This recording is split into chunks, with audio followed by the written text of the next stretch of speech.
Hi everyone, এখন আমি যাচ্ছি বিয়ে বাড়িতে।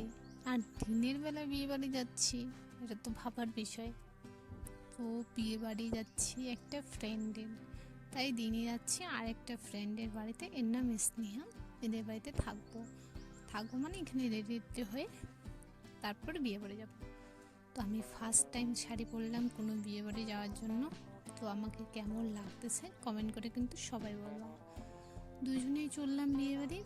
আর এটা হচ্ছে আমার স্কুল ফ্রেন্ডের বিয়ে। আর ও কোনো ফ্রেন্ডকে বলেনি, শুধু আমাদের দুজন ছাড়া। আর এই হচ্ছে আমার ফ্রেন্ড, এর নাম হচ্ছে শম্পা। এর আজকে বিয়ে। তো ফ্রেন্ডের বিয়ে বলে কথা, তো নাচ টাচ তো একটু করতেই হবে। তারপর খাওয়া দাওয়া করে আসলাম বাড়িতে বিয়ে দেখতে, কিন্তু খাওয়ার সময় ভিডিও নিতে ভুলে গেছি। জানো, ওদের বিয়ের নিয়মটা একদম আলাদা হয়েছে। কারণ ছেলেটা ছিল বিহারি আর এটা বাঙাল, তো দুটোই মিক্স করে বিয়ে হয়েছে ওদের। আর ওদের বাসি বিয়ে রাতেই হয়ে গেছে, কারণ ছেলের বাড়িতে এরকম কোনো নিয়ম নেই যে দুপুরবেলা নিয়ে যাওয়া।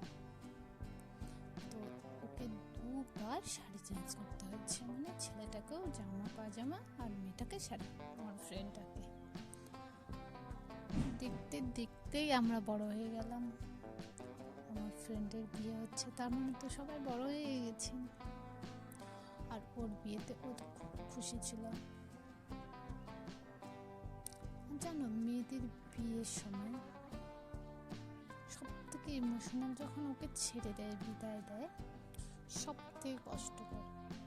সবাই কান্না করছে, কেউ ছিল না যে কান্না করে না। তো ওদেরকে বিদায় দিয়ে আমরাও চলে আসলাম বাড়ি। তো রাতটা শুধু ফ্রেন্ডের বাড়িতে ছিলাম, সকাল সকাল আমিও চলে আসলাম বাড়ি। টাটা।